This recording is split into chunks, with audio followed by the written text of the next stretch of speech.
The broadcast is now starting. All attendees are in listen-only mode. Hi, and thank you for attending the Pacific Alliance on Disability Self-Advocacy, which we call PADSA, training webinar series. Today we will be talking about what to do when your allies are not your allies. We will be having Julie Petty as our presenter. So I'm going to tell you a little bit about Julie, and then what we'll do is have a quick poll to see who's on today's training webinar. And then afterwards, the floor will be Julie's. Julie Petty works at Partners for Inclusive Communities UA and has worked in the violence prevention and intervention field for 8 years. She has been a national leader in the self-advocacy movement, having served for 2 years as chair of Self-Advocates Becoming Empowered, SAVE, a national organization that works to ensure that people with disabilities are treated as equals and develop self-advocacy skills. From 1998 until 2006, she was the state coordinator of Arkansas People First. She has been utilized as a national trainer by many organizations and entities. In 2011, she was appointed to the President's Committee on People with Intellectual Disabilities. She is active in the self-advocacy movement nationally and contributes a passion for civil rights of people with disabilities. So as you can see, we have a great speaker lined up today. Before we get started, we want to ask how many people are listening today at your location. And we're doing this so we can kind of get a picture of how many people are on the call. So if you see the poll on the screen, it says how many people are listening in today at your site. And you select one of the five.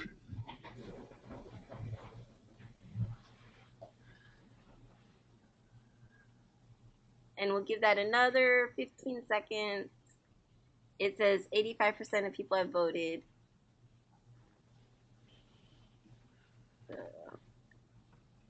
Another 10 seconds.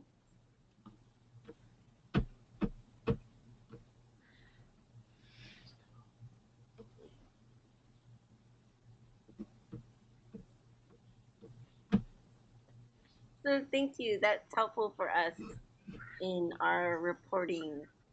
Thank you. Okay, Julie. So everybody should be able to see my screen. Um, we're good to go.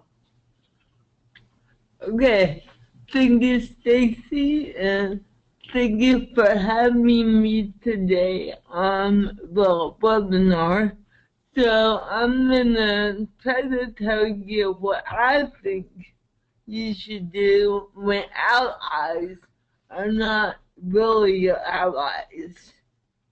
So first of all, we need to identify what is an ally. Go ahead, Stacy.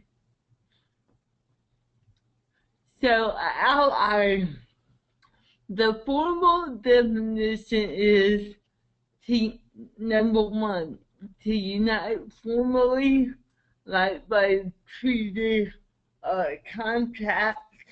Number two, to associate or connect by some mutual relationship or friendship.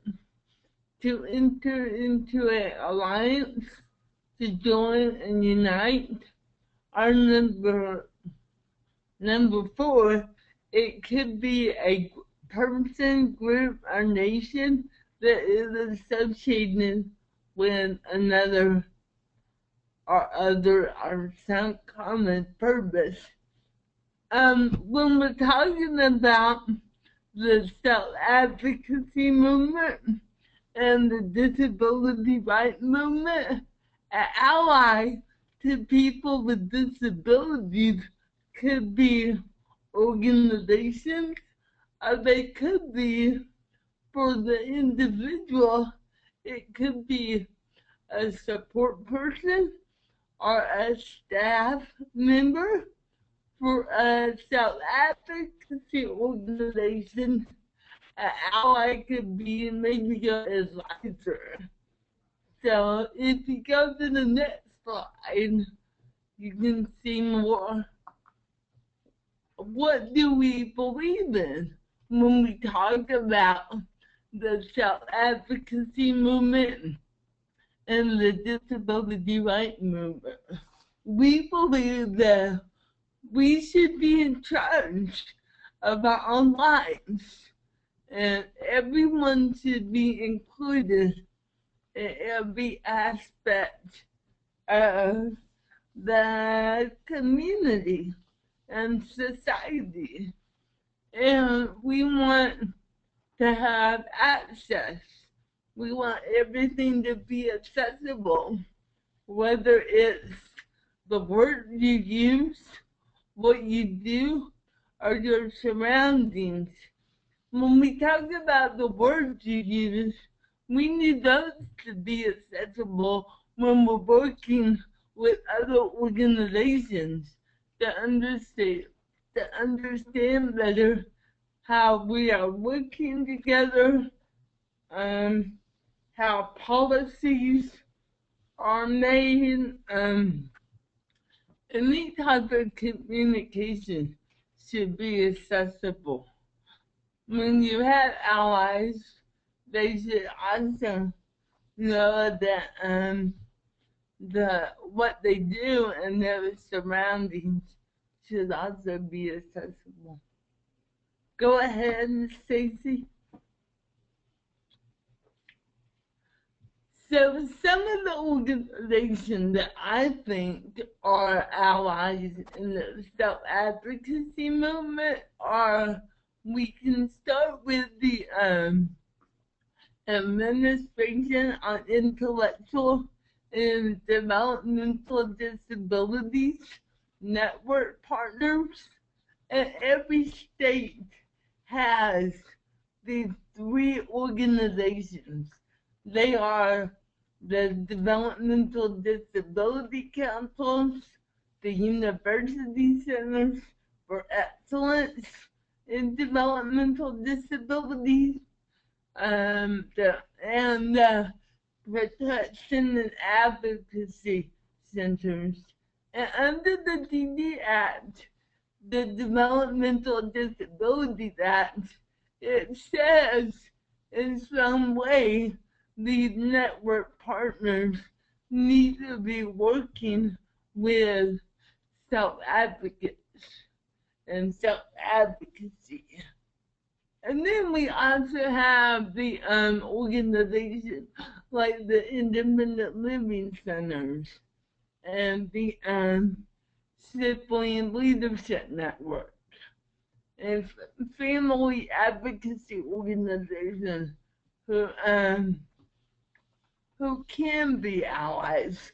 I'm going to talk a little bit about some examples about how they are not your allies sometimes, but even service providers can be your allies.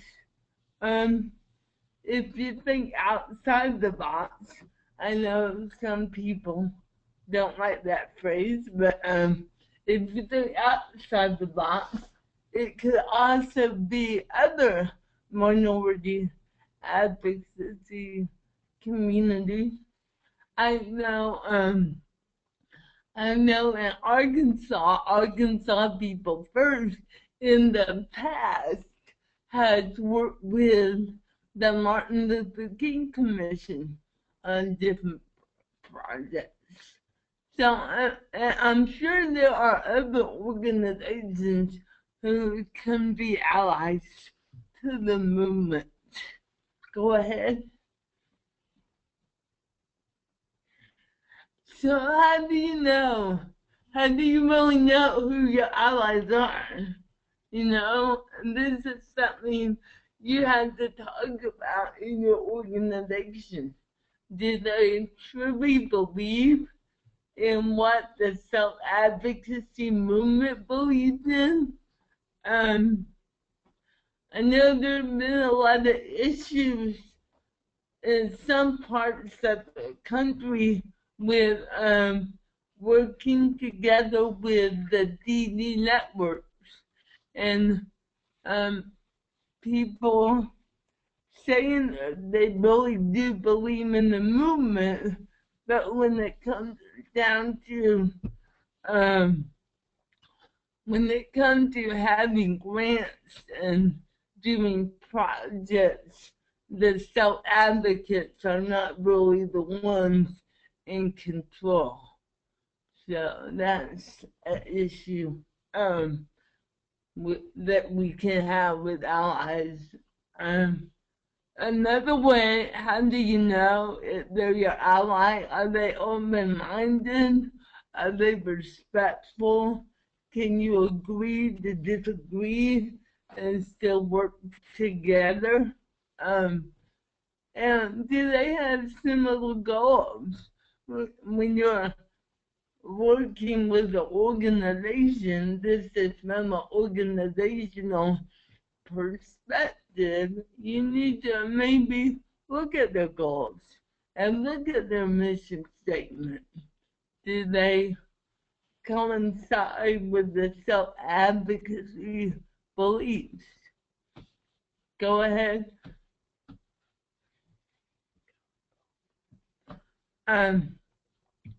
So when I was asked to do the webinar, I was thinking some of the allies that I have worked with in the past, and Katie is a sibling, and this is what she said about being an ally.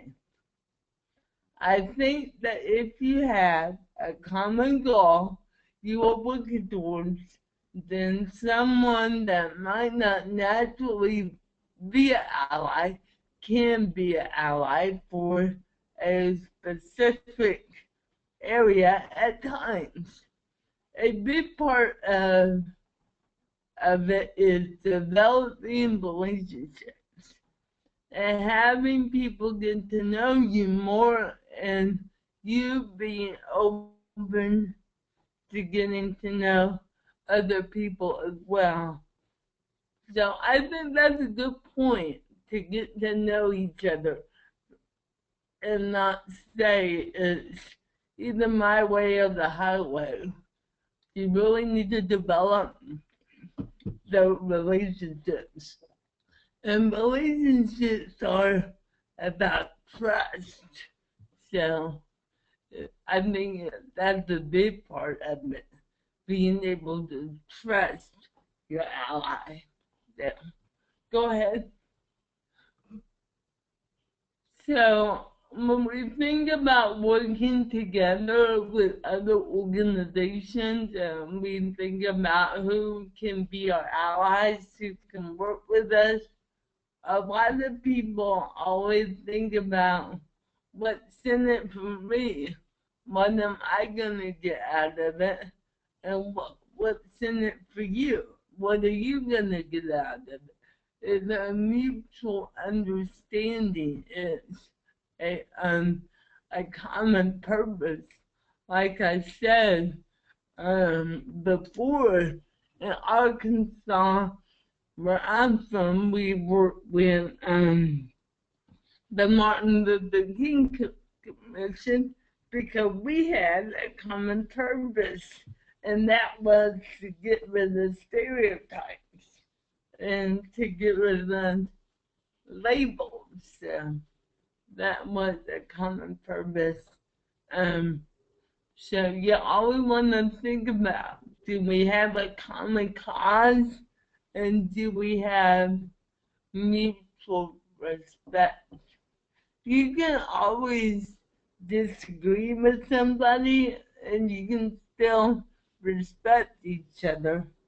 I've come across that many times in the self-advocacy, and sometimes we're not gonna agree with the other person or the other organization, that we can still respect them. Go ahead. So talking about respect, I also talked to my friend Liz, who is here on the right. She is also a self-advocate, and she says when you're talking about allies, respect goes both ways. I need to respect Joe, and he needs to respect me. And if I don't respect him, then why should he respect me? And that's a really good point. It sometimes it's really obvious when you don't respect somebody, so they're not gonna give respect back. So go ahead.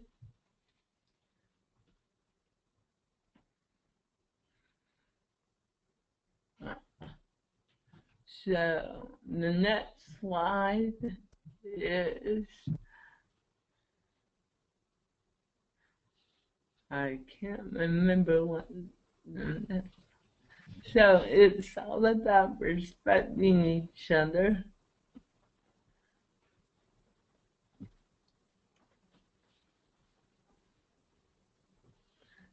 Stacy, do you have an, there we go. Yes. Okay. Okay, ally or not. How do you know when somebody is not your ally? Well, this is what you want to know. You don't try to control organizations or self-advocates. It's very simple. Don't tell us what to do. Be there to support us and give us information when we ask for it. Um, don't pressure self-advocates. Sometimes when I was talking to other self-advocates, they feel pressure from advisors or staff people to say certain things, and that's not really fair to people. So don't put pressure on self-advocates, and don't try to set the agenda. I know um, sometimes self-advocacy groups just want to get together and have a dance, and that's okay. It takes a lot of coordination and a lot of self-advocacy skills to plan a dance. That may be while people are at the dance, you could have a small meeting and talk about the issues in your state and what you want to be working on. So nothing about us without us is what we say. So that's how you can know people are not your ally. If you're not at the table, then they're not your ally. Go ahead. Next slide.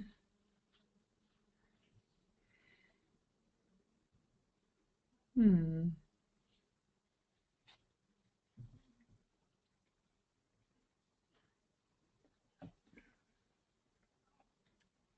Stacy, do you have the next slide? Yeah, Julie, is it not showing up on the screen? No, I'm sorry. Okay. Do you want me to read It it? said Alan. Because it's showing up Which on my one computer. is? Oh, yeah. I wonder if the audience can see it. They might be stuck on the ally. But I'll go ahead. I'll pull it up right here. Okay, and then for those that are listening in, please let us know in the question or chat box if you can't see the screen. So I was talking about how you know people are not your allies. So don't try to control us. Don't pressure self-advocates, and don't set the self-advocacy agenda. Another quote from Katie is, one reality is people and organizations are often competing for money, and this can lead to conflict among allies. This can be a hard situation and happens often in the field. It can be risky, but sometimes giving up some money to go forward, an ally can be beneficial in the long run if they reciprocate and then thank other organizations for additional funding opportunities in the future.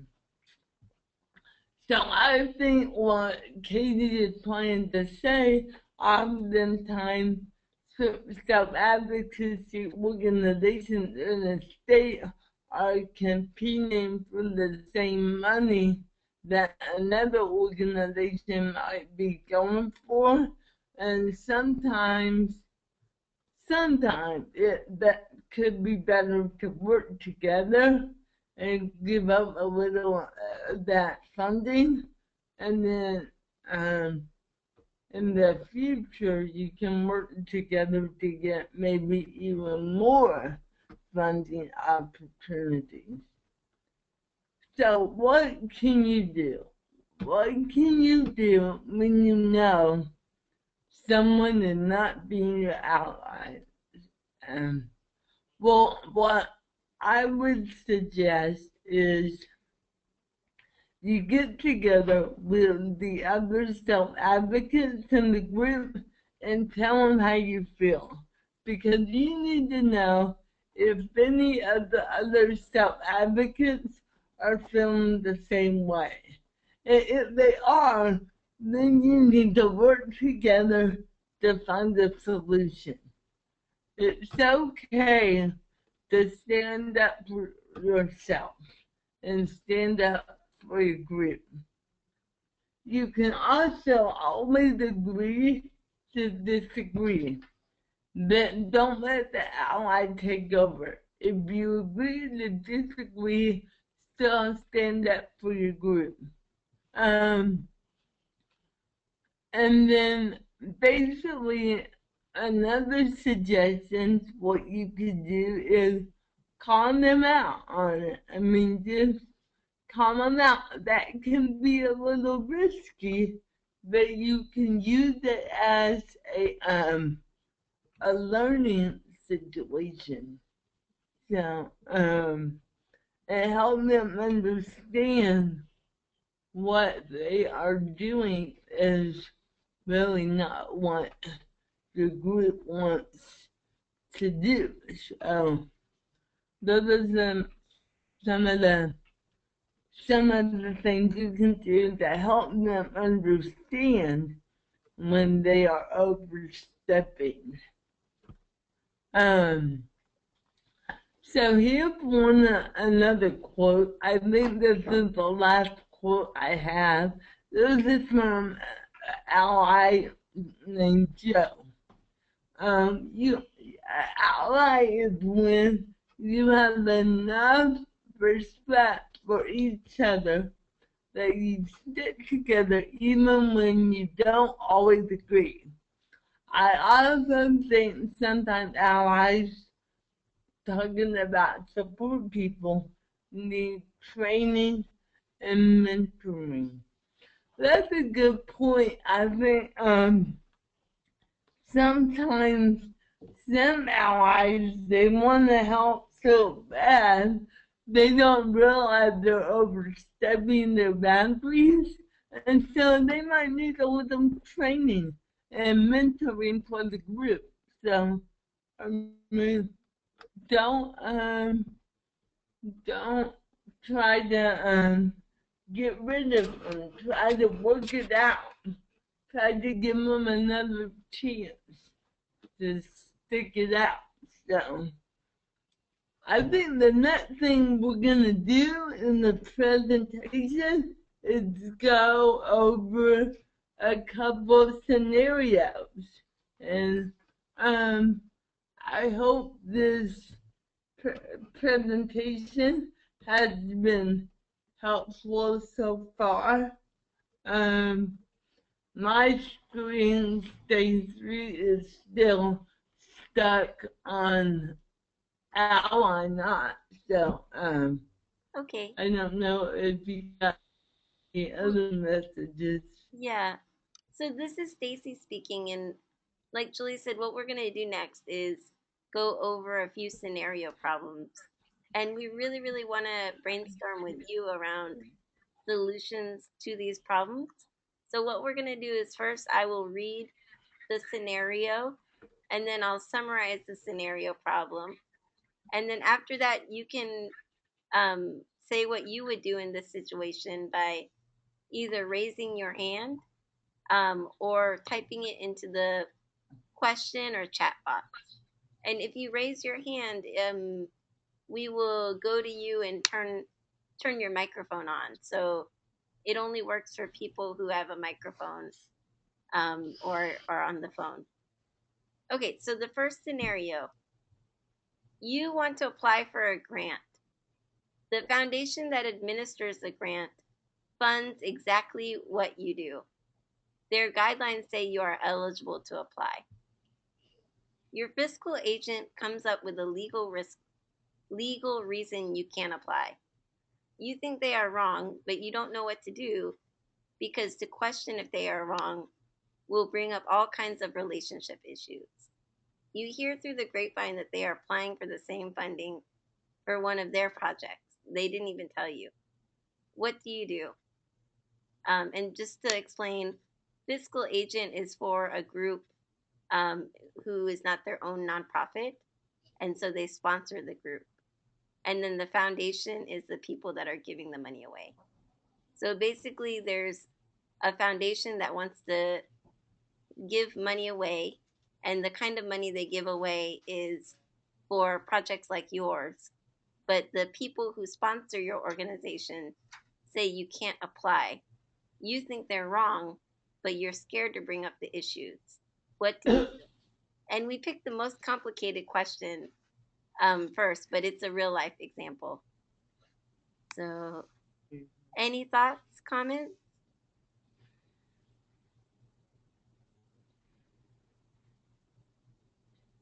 And we'll give everybody a few minutes to think about it and put together an answer because this is a pretty complicated question. Yes, it does happen though.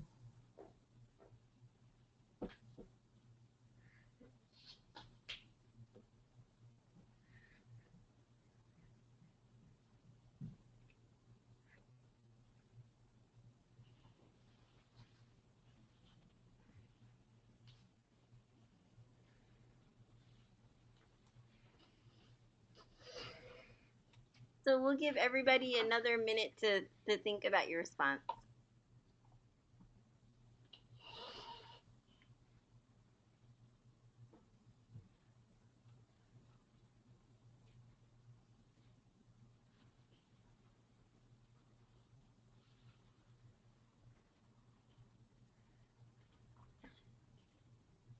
Okay, are there any suggestions around what people might do?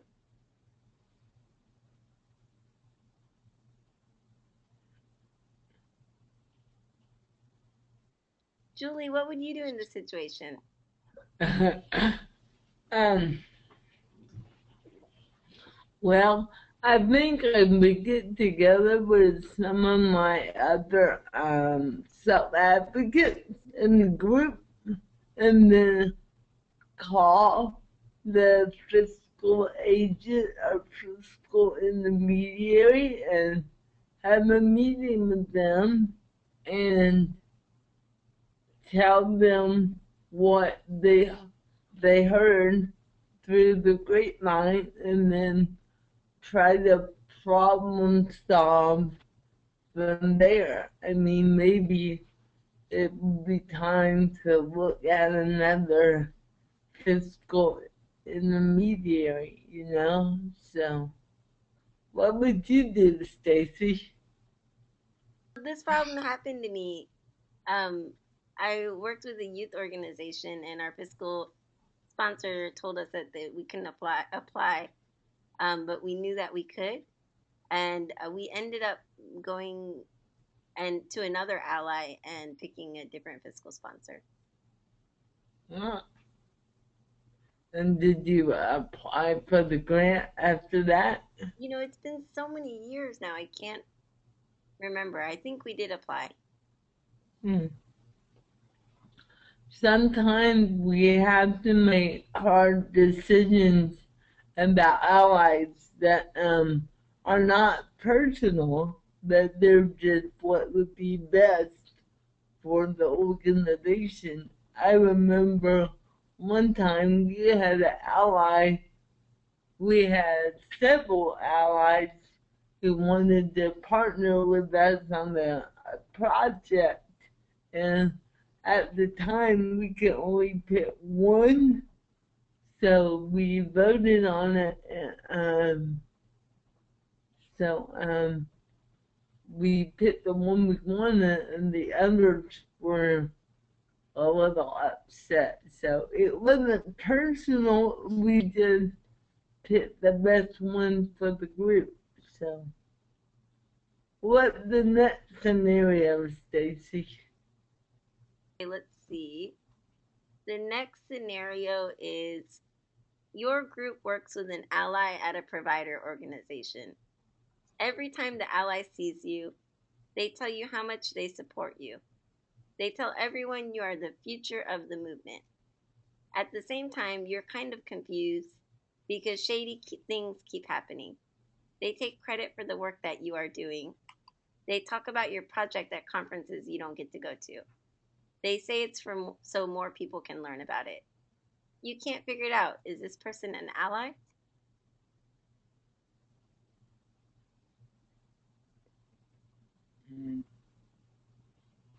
And Julie, I'm going to read it one more time. Your group Okay. works with an ally at a provider organization. Every time the ally sees you, they tell you how much they support you. They tell everyone you are the future of the movement. At the same time, you're kind of confused because shady things keep happening. They take credit for the work you are doing. They talk about your project at conferences you don't get to go to. They say it so more people can learn about it. You can't figure it out. Is this person an ally? So everybody has a few minutes to think about that and respond.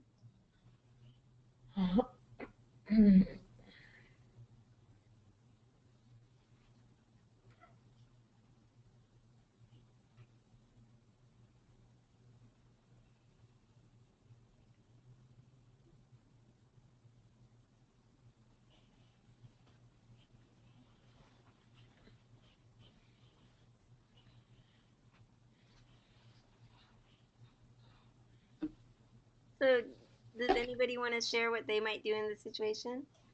Is this person an ally?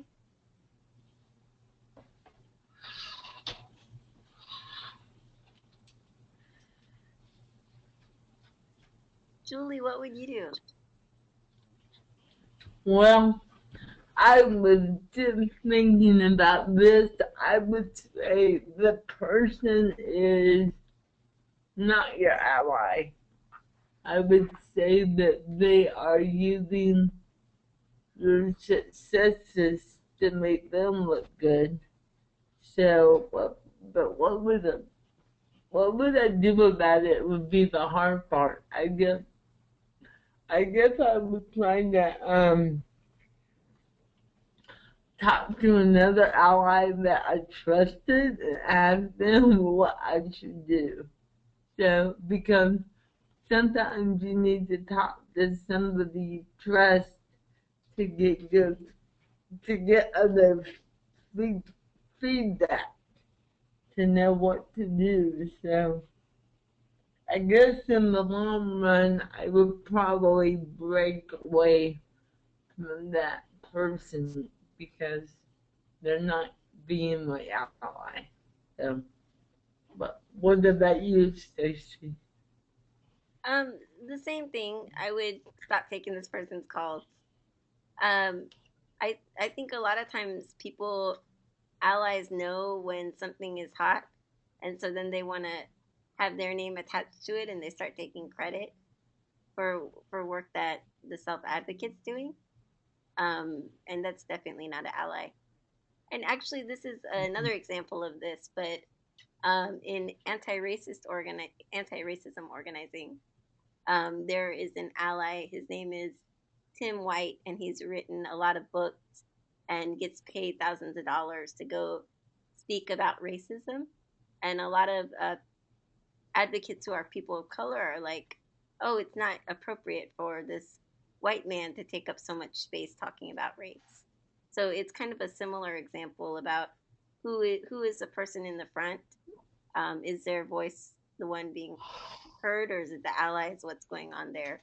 Who is benefiting from the ally relationship?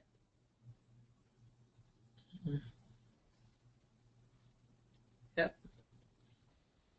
Hey, Stacy, do we have another poll question we want to do? We can't do Or any more do we only polls. have one? Yeah, we can't do any more Oh, polls right now. But if people have okay. questions, now is the time to ask. So feel free Yep. to ask it in the question box or the chat box. And I see that on the attendance roster that actually a lot of allies signed up for the call. And so if you're an ally and you have a question that you want to ask self advocates, now is the time, your opportunity. So feel free.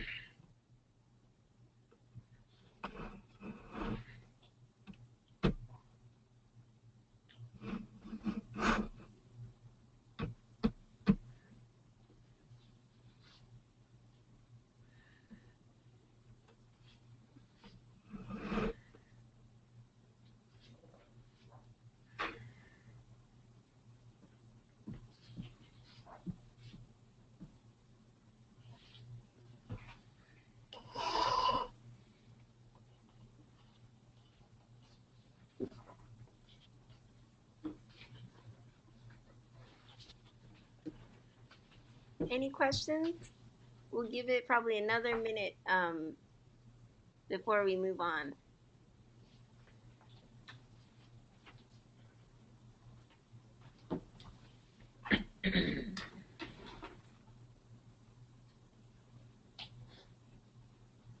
So, Julie, I have a question for you. Okay.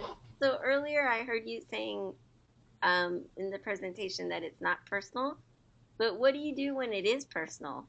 Because a lot of times the ally relationship becomes a very close and very important relationship. So, how do you sort out what to do when it is personal? That's a good question, Stacy. um, Off the top of my head, I would say if you do have a close personal relationship, maybe you need to find a mediator to talk with to help both of you um, figure out your issue and come to a solution.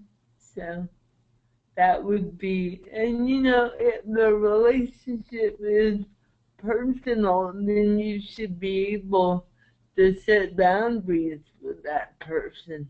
So, um, so that would be my two suggestions.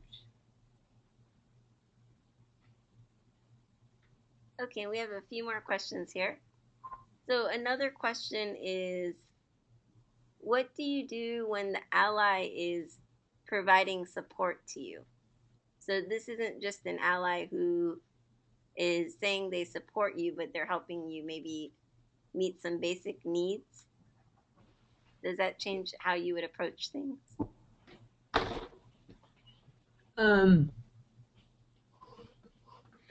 I would have to know a little more detail what they mean by supporting you. Are they supporting you in every day to day life stuff, or are they supporting you at a meeting? So, um, if you have an ally who is supporting you at a meeting, you need to talk about what the expectations are when you go to that meeting, and say, this is how I need you to help me. So, and make sure it's clear. And then after the meeting is over, if those boundaries were crossed, you need to address it. If somebody is supporting you, like a support person on day-to-day life stuff, I mean, I didn't think it's the same issue. I think it's all about setting healthy boundaries and how you how you want to be in charge and how you want to be supported. So that's what I would say. And here's one more question. Julie, do you have any personal experience being an ally to another community or group of people? Do, do I have any personal experience? Um, well, when I was the president of Self-Advocate Becoming Empowered, we had many allies that we would work with on different issues. We had a couple of statements so that solidarity, that means working together. Um, Personally, I have allies that I work with that give me great support, and I feel like I can tell them when they're not doing what I need them to do. I have people who I was recently on a committee here in Arkansas on the state level, and I had an ally who went to the meeting with me to help me understand all the big words they were using at the meeting. So yes, I do have experience.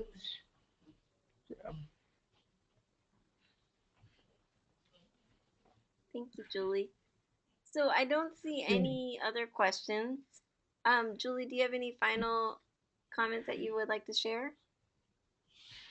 Um, I do feel like this could be a concern for self-advocates on a personal level and on an organizational level. I mean, I just think it's very important on a personal level if you have support staff helping you on a daily basis that you are in charge and you are supported in the way you want to be supported. So that is not working for you. You need to find someone you trust to speak up to. And on the organizational level, you need to work together with your other self-advocates and tell them how you feel. So, but thank you for having me today, and I hope I was helpful. Thank you, Julie, and thank you everyone for participating. So Julie's email address is on the screen. It's JAPETTY, so JA at uark.edu. So our next webinar will be in 2 weeks on project management. And if you are signed up today, you'll automatically receive the email about that. And you can find out more about our webinar series at autisticadvocacy.org. So thank you for joining. We'll see you next time.